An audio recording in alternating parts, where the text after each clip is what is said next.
Well, it's time once again for Tim's Talking. I'm Stuart Neild, the head of Congleton Radio, and I'm joining Tim for this special politics edition. And who have we got with us today, Tim?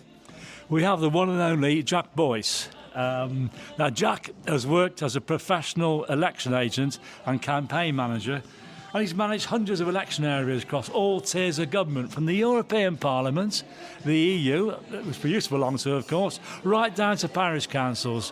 What he doesn't know about politics has been written on the back of a postage stamp, and we've got him on Tim's Talking. Fab. Thanks, Tim. Thanks, Stuart. Nice to be here. Well, it's great to have you here, Jack.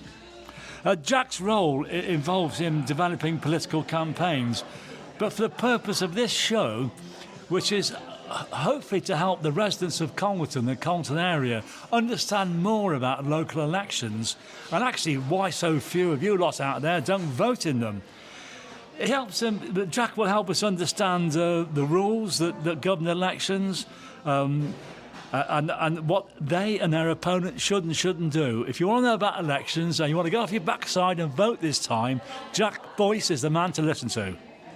Why should people vote, Jack? Well, that's a big question, isn't it, Stuart? I mean, to be honest, we've got lots of different tiers of government in this country, and it does become increasingly complicated for people to understand what it means to them. But actually, by understanding a bit more about what's going on, what their vote means, and what the people that they elect are responsible for, then it means we can better shape the society and communities that we live in and hold the people to account for the things that they're responsible for. It's increasingly important, and that we have a society that does just that, and we're right to demand the best from the people that we put our trust into. Now, we've spoke off air many a time, and you live and breathe politics, don't you? It really is important to you. Yeah, I'm a massive political geek, if you like, and I'm the person who stays up all night watching the election results come in as they do, and that my interest in election goes beyond party politics. I'm interested in elections on the whole, and my experience of the rules and regulations and what can be expected is why I'm here today. It's not on a political platform. Here, the rules, how they work, and the complexity of them really is the bit that one of the bits that I find most interesting. And actually, I think the more people, the voters and those who are seeking election can understand them, can understand why it's important that they're adhered to, and that actually they result in us getting fairer, more transparent results. But like I say, the history of elections in this country is 800,000 years old, and some of the peccadillos around that gets people a bit confused sometimes. Jack, Tim here again. One of the odd things about the coming Congleton Town Council elections is that although voters used to have a choice of 2 wards, depending on where they live, and the choice of who to vote for, now it's 5 wards. What's that all about? Why has that happened? So it's really important that a vote means the same for every person. And what you'll find, particularly as areas grow and change, is the fact that it's important that each ward and the number of electors that are within it is roughly representative across a specific area. Congleton has obviously gone through significant change, but this isn't an issue that's exclusively a Congleton thing. As areas change and as electorates grow, then there's a need to change ward boundaries. Congleton is changing from 2 to 5. What that splits it up into is more geographically relevant areas, representative of the town size that it is now. And that will mean that whilst everyone will still have the same vote, that what they'll be doing is voting for candidates in a slightly different way. What it will mean is, whereas the town council was split into 2 wards with a lot of candidates, they'll be split into 5 wards with slightly less candidates to choose from. For me, I'm a fan of that. I think what it means is you end up getting candidates that are more relevant to the locality that they live in. So you'll get more local candidates in that respect, and that can only be a good thing for people, knowing their local representatives and feeling as though that they're the people that they can reach out to and talk to. Well, Congleton's certainly a growing town, isn't it?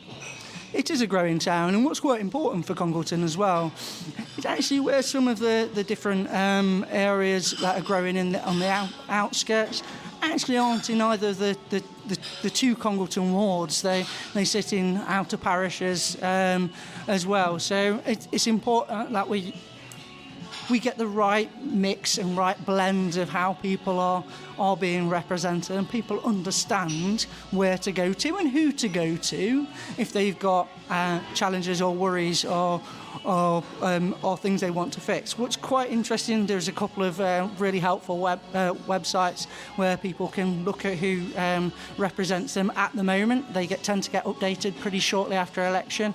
One of them is called They Work For You. If you pop that in Google, you can pop your postcode in and you can look at them, and that will tell you who represents you and who's elected to fight the corner for you. I'll just take a quick break from talking politics here to explain to the listeners why they may be able to hear music in the background and the faint buzz of conversation. The fact is that today we're recording this at the relaunch of SAS Daniels Solicitors breakfasting networking meetings, which are back after a gap of 4 years.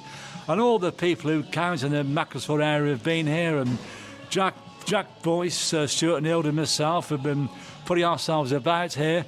And Rob Smethurst, because it's at his football club this is taking place, Macclesfield Town, has agreed to come on Congleton Radio in a few weeks' time, hopefully by which time Macclesfield have achieved promotion. Now back to the business in hand, and a bit more importantly, Jack Boyce. At the end of the day, you think 5 wards rather than 2 is a good idea. What does this mean in terms of electoral cycles? I know it's a phrase that's dear to your heart. What exactly is electoral cycles in politics speak, and how does it affect the voters of Congleton and surrounding areas?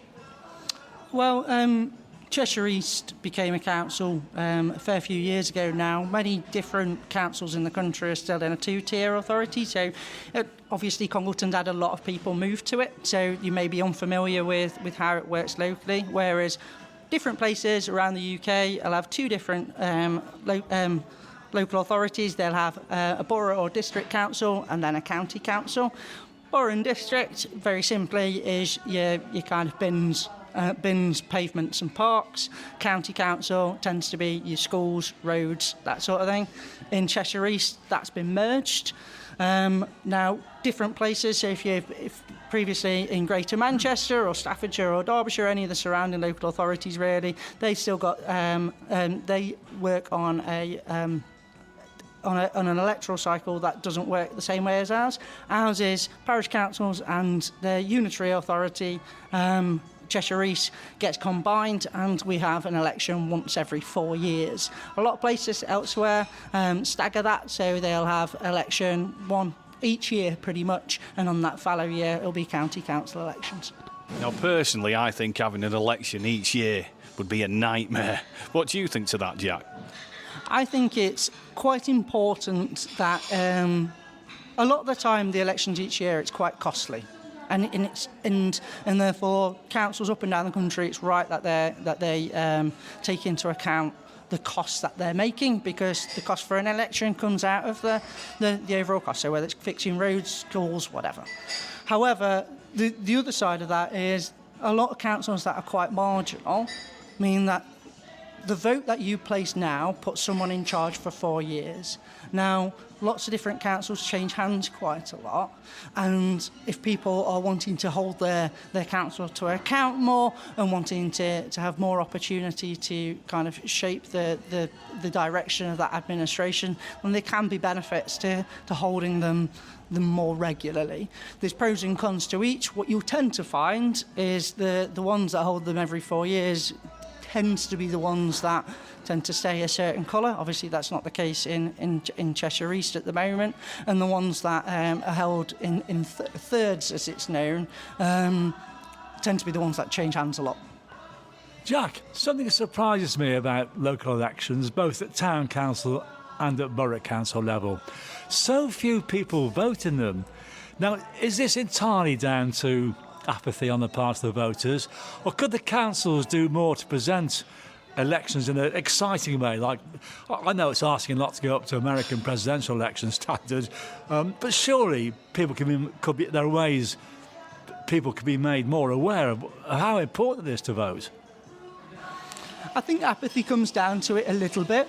I think we have to take into account it's not just local elections that have pretty poor voting records, it's also general elections as well. I'm not in the camp that we should go down the Australian route and have mandatory voting. I think people should have the choice of whether to vote, but clearly I think it's really important that people vote. Now, we're in a slightly different situation to what we have in America. America doesn't have spending limits. We do have spending limits, and as part of that means that generally in about the 6 weeks prior to an election, candidates are only allowed to spend X amount of money, which is calculated based on a pretty simple formula. It's a set amount of money times by a few pence for each elector in that ward. So that limits the amount that they can spend, and that limits the amount of impact they can do. And that's good for representation because it means that the parties that have the most money don't rule the roost every single time, and actually it means that other people can get involved in elections as well. Can I just cut in there, Jack? Are you saying that there is no way you can persuade more people to vote?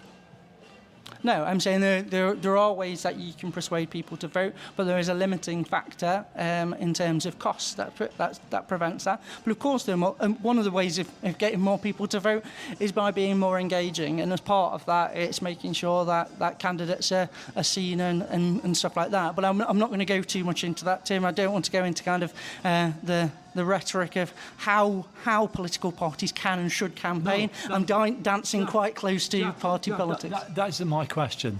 To be fair, I don't think I phrased it very well. Should councils do more to put the message out about how important it is to vote? So there are two different sides to that coin. On the one side, there is the council whose responsibility it is to count the votes and to run an election, and it's absolutely right that they go.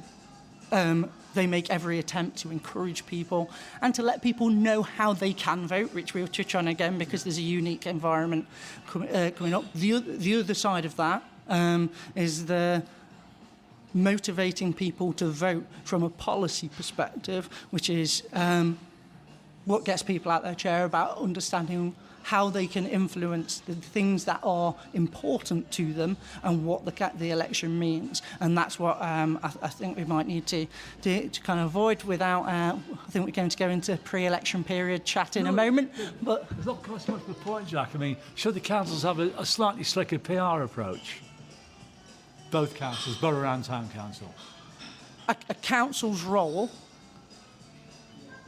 to a Cheshire East's role as a council is to encourage people to vote, not what to vote on. Of course, yeah. And yes, they should be encouraging people to vote, and largely, I think across the country, most of them do. However, the thing that will encourage people to vote will not necessarily be the fact that they have one. It'll be the issues that are important to them, and therefore the councils have a limiting factor. It's really important, and a good segue, actually, Tim, is the fact that there is a pre-election period, which is sometimes called purdah, which we're not... No, Jack, I can speak about purdah with authority. If I upset my wife, I enter periods of purdah. She withdraws certain privileges. Right, okay. Well, actually, it's not about withdrawing privileges, and I think one of the important things, and we're told that we're not supposed to call it purdah anymore, although it's either the pre-election period or the period of heightened sensitivity, or there's a few different phrases like that. And what it's about, actually, is there's lots of rules around it, and everyone tends to tie themselves in knots around it. And part of that is the people who are there to advise on elections tend to be paid members of councils, and they have more and different rules placed on them to what political candidates have. So what it's about, very, very simply, it's about making sure that political candidates do not benefit from taxpayers' money and funding during the period running up to the election. And the reason for that is to make sure that those who are in control of the council, if so in Cheshire East it'd be the Independents and Labour, don't have an unfair advantage on the way into the vote.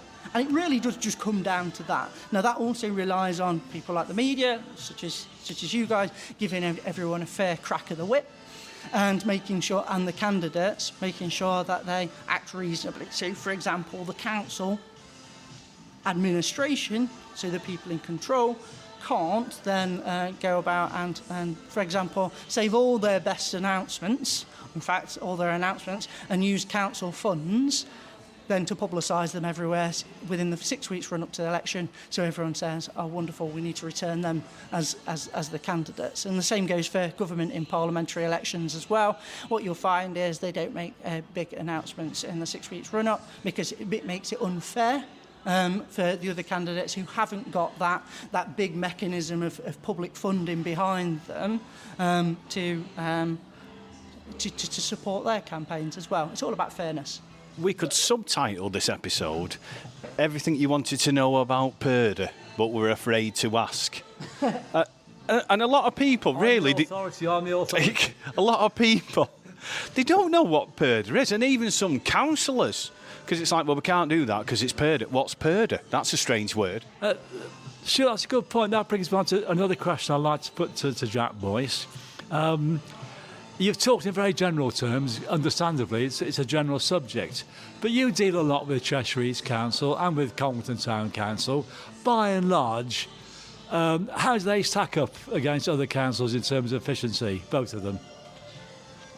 I will refrain from answering this question, Tim. I think this answer is very close to party politics. No, forget party politics. I mean the efficiency of what they do day to day in just serving the residents, not the voters, the residents. I think it's the same people, Tim, and I'll to say that it's the same people, and I think I wouldn't be able to answer this question without it being party political. Right, I think I get that, but I'm. This show isn't about party politics. It's about their efficiency. I get what Jack's saying. Yeah. The ability to run a council is dictated by the people who run it, and a council is run by political parties. Yeah, Alec, I get it. What Jack's saying for the listeners, if he was to criticise the council, he would be falling foul of Purdah. If he was to be saying that they were a great council, he'd be falling foul of Purdah. So either way, he couldn't win. Well, importantly, and actually it strikes a good balance, is what I'm trying to do is think in your terms. So I'm not standing for election in any way, so that kind of clears me of it. But I have clearly been, as part of my job and more generally, been part of party politics. Now, what I would say is, if I was then to answer your question in terms of what I genuinely believe, which I could do and I'd be very happy to, what I would be doing is I would be creating a situation for you guys where it would be quite right for you to give other candidates a crack of the whip. I don't want you guys to have to spend, I expect there will be quite a number of different candidates standing for different parties and under different banners for the election, and I expect your running time would be overwhelmed if you had to interview all of them. I'm talking about this from a rules perspective, and by me not answering that means you don't fall under the Purdah situation, because we're not talking about it from an electoral perspective. And we've actually done all that already with Tim's talking, and why should we vote for you? Can I interpret this the way I want to interpret it, in which councillors take decisions, correct? Council officers offer them plenty of advice when sought, or when not sought, perhaps sometimes. At the end of the day, it's the councillors who are in charge. Yeah, and the decisions, the purpose of an election is for those councillors to set an agenda for an election. And actually, it's quite an interesting one. And in terms of what happens after your election. So following the election, there will be a weighing up of who's been elected, what those votes are, what they mean, and the candidates that have reached that threshold will be signed in. Now, typically after that, there will be a period of time. Sometimes it's really easy to do, and sometimes it's more difficult, where you'll take stock accounts of how many different councillors have been elected to each party. Now, sometimes that means that one party has an overwhelming majority. Now, if that party continues to keep its leader, they'll then choose either a cabinet, or the group will vote on an executive, and then that will dictate who's in charge of different functions of the council. In the case of Cheshire East, which took the decision at the last election, that will be when the different chairs of different committees are elected and things like that. What do you think is the best system, in your view? Which is the best of those systems you've just talked about? I think there are benefits to a cabinet and an executive model. I think generally it works quicker and means that more things can get done. I think for most councils that were originally run with the committee model, which Cheshire East went back to after the last election, what most councils dropped that in sort of the mid-90s because it was quite slow and ponderous. And so my view is a cabinet executive model tends to work better in terms of getting things actually done. Jack, how about if people want to become a councillor? Do you need to be rich, male and retired to be a councillor, for example? No, you don't. And actually, you've used that as an example because actually what tends to be is the vast majority of councillors in the UK tend to be actually white male retirees, and that's not how we provide representation. A representative look at the communities that people are representing. I think, to be honest, there's lots of different ways of getting involved, some of them through party politics, some of them independent. We have a party political town council in Congleton, whereas a lot of different places don't. There are pros and cons to both of those. I mean, there are a lot of different political affiliations in Congleton as well, so plenty of people to get involved with, or you can stand as an independent with a small I rather than Congleton Independents, which is an affiliated political party now, as far as I understand. So in terms of wanting to get involved, very simply, if you want to get involved within party politics, then they will have their own selection criteria. Typically, that involves doing some sort of interview and potentially a speech to members where they'll vote on who they think is the best person to represent them. In terms of from a council perspective, it actually works slightly differently, and I can talk about this from a parliamentary perspective and from a local perspective, although they're very, very similar. What you need to be a representative, to be a candidate at the election, is you need 10 signatures from people who live in the ward that are unique signatures from all the other candidates, and so just 10 people to support you, and then you get on the ballot. In terms of understanding the rules and the support, the council provides those in terms of they hold sessions for potential candidates where they'll talk people through the different bits, for example, PERDA and spending limits and things like that, but there's loads of information online. The Electoral Commission's really good at providing that sort of information as well.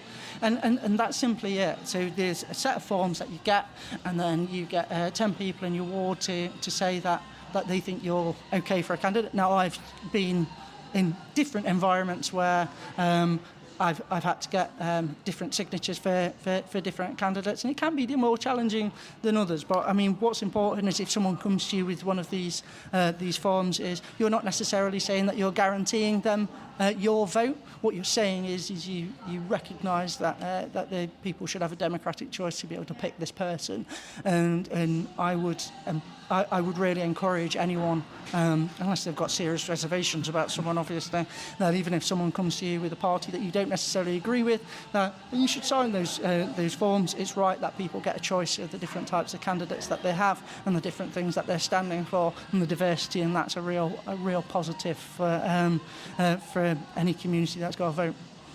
Yeah, you keep a close eye on trends in politics, Jack. Now, at the last council elections in 2019, this is Congleton Town Council elections and the Borough Council, Cheshire East Council elections. Do you think that Cheshire East and Congleton basically followed the national trend, and would you expect that again this time? So it followed national trends to a certain extent. So the trends that took place were similar to the national ones. So fundamentally, as much as people may remember it slightly differently, 2019 wasn't a bad election for Jeremy Corbyn's Labour at the time. Labour had a pretty good election in terms of retaining seats. The Conservatives had a woeful election, and that was probably it was certainly the case locally that across Cheshire East and Congleton Town that a lot of Conservatives lost their seats. It was an incredible election for independent candidates, and that was shown locally as well. One of the challenges that independent councillors and candidates often face is when they've been elected is that re-election point.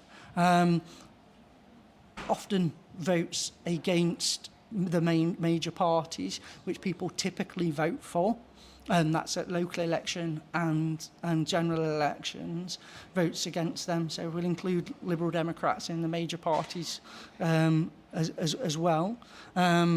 Votes against them tend to be what's called protest votes.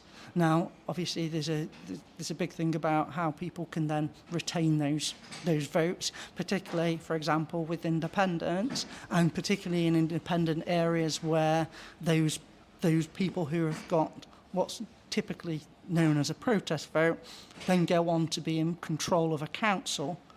People tend to feel that their vote is different the second time around.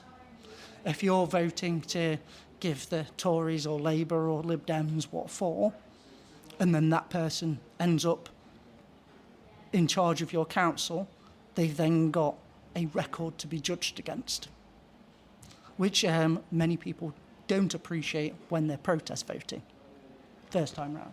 Well, Jack, we're coming towards the close of what has been an absolutely fascinating interview. This is Good Friday, so everyone can listen to you and relax and put their feet up. But given this is April the 7th and the local elections are on May the 4th, we're now entering the final run-in. This is when it gets interesting. This is when it gets exciting. We're going to know who's going to be taking care of us, all the residents of the borough and the town in future. How excited are you? How big a buzz do you get when election time is this close? I'm really looking forward to the elections, actually. I think it's going to be a really telling one. I mean, what we're seeing across different polls across the country is things that are changing quite significantly quite a lot of the time. And actually, if you're a huge political geek like I am, what you actually find is the polls are telling us the kind of headline stories without telling us how people are actually going to move. So it's going to be really interesting on May the 4th to see how people are going to vote and how many people vote and what and where people might respond in different areas. For example, 2019. It was an unusual election in a lot of ways. Are we going to see some more of that? Or are we going to see people shift back to what typically is the voting for kind of more mainstream parties? It certainly feels, from a national perspective, that it's the two major parties competing against each other again. It was going to be interesting to see if the polls reflect that. Well, two more questions, Jack. One, Do you think it's a good idea for residents of Congleton to follow the Congleton Chronicle during these last few weeks? My view of it, the letters pages, I know the biggest I've seen. I've worked in various parts of the country in journalism. The editor fact-checks them. Do you think, by and large, the Congleton Chronicle is a good guide if you want to keep up what's going on out there? I think it's really important that we talked about exposure and making sure that people engage with politics in lots of different ways, that people do that across a variety of different mediums. Clearly, we have social media now, we have Congleton Radio, we have Congleton Chronicle. All are important sources for people to understand what their candidates are standing for. They'll also get a variety of different things through their letterbox over the last few weeks, and we'll have already got some stuff as well. What's really important is that people feel as though that they can make an informed decision about who they are going to be representing them, and understanding that it is an important decision, and that people need to take stock of all the different bits of information that are in front of them. And I say some of that is letters in, some of it's about what's coming through the doorstep, some of it is about who they can see on maybe a street stall or whatever it might be. It's about people feeling as though that there is trust and transparency to the candidates that they're electing, and the fact that they feel closer to them. I'm very much of the view that that each strand of kind of media and stuff like that can only go so far in making people feel as though that they're only one step removed, if you like, from the candidates that are there for them. So I would say get in touch with them, talk to them, make sure that you know them, because you're going to trust them to make decisions on your behalf for the next 4 years on things that are genuinely really important to your life. That's schools, roads, bin collection, recycling, all those sorts of things that are going to that actually make far more of an impact on how you go about your day-to-day life than probably your parliamentarians. These are the kind of decisions that do make a massive difference. So make sure you know them. Make sure that you feel as though that they're going to be the best person to make those decisions for you. Okay. I've got to agree with Tim that Congleton Chronicle is a great source, and they do some wonderful work. But you can't forget, like you said, social media, Congleton News and Views Facebook group. It was even mentioned on Sky News, and a lot of councillors do go on there and they talk to members of the public. So that's somewhere that you can look at Congleton News and Views Facebook group, and of course, like you pointed out, Congleton Radio. Anyway, over to you, Tim. Last question, Jack. For this particular set of elections, the two, Town Council, Borough Council, ID, what's that all about? You've presented the very human face of politics during this conversation, and Stuart and myself thank you for it. I'm sure the voters will thank you for it. But how do they get around this ID issue? Well, they don't need to get around it. I mean, I appreciate... I can't think of the last time I left the house without some form of ID on me. It's a reality of modern society. But in fairness, without going into the kind of pros and cons for it, people have got to take photo identification to the polling station with them on the 4th of May. Driving licence, for example. Driving licence, passport, blue badge. I think you can take, for those who it's relevant to, immigration documents as well. So photo ID. Obviously, there are other ways of voting as well outside the polling station. You've got you can vote by postal vote. You can also vote by proxy as well, which means someone can go on your behalf. There are kind of some key deadlines. You need to have registered to vote by postal vote by the 17th of April. For proxy, it's the 25th of April. So if you find that you're unexpectedly having to travel abroad, or, for example, if you're unexpectedly in hospital and need someone to vote on your behalf, you can use that for that. And actually, I'm a huge advocate for postal voting. Those who have postal votes have a hugely more percentage chance of actually making sure that their vote is cast. And so if people do have postal votes, then they're more likely to do it. Primarily because sometimes your Thursdays are busy. And you're both busy men, and you recognise that, and actually get into the polling booth can sometimes be challenging. I have a postal vote. It's not that I can't get to the polling station. I often, and have in the past, even taken my postal vote to the polling station when I've not put it in the letterbox. But it's a good way of making sure that you've got the easiest easiest possible way of casting your vote. And so, yeah, I'd encourage everyone to sign up for that. And it's about making things as simple and easy as possible. Well, thank you very much, Jack Boyce, for this great interview. And I'll leave it to the august owner of Congleton Radio, Stuart Neild, to sum up and wind up. Well, I think what Jack's told us has been very good. I think it'll get across to the listeners the importance of voting. And I can't stress that, how important it is to go out and make your voice heard. I mean, you can't moan.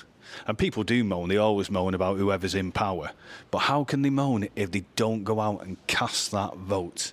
You've got to go and do it. Mm-hmm. And who have we got next week, Tim? We've got another special guest, haven't we, in the second part of this political Tim's Talking special. Jackie the Cleaver a Weaver. I can't take him anywhere, can I?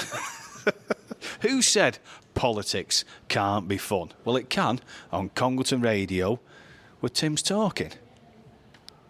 Thank you. Goodbye.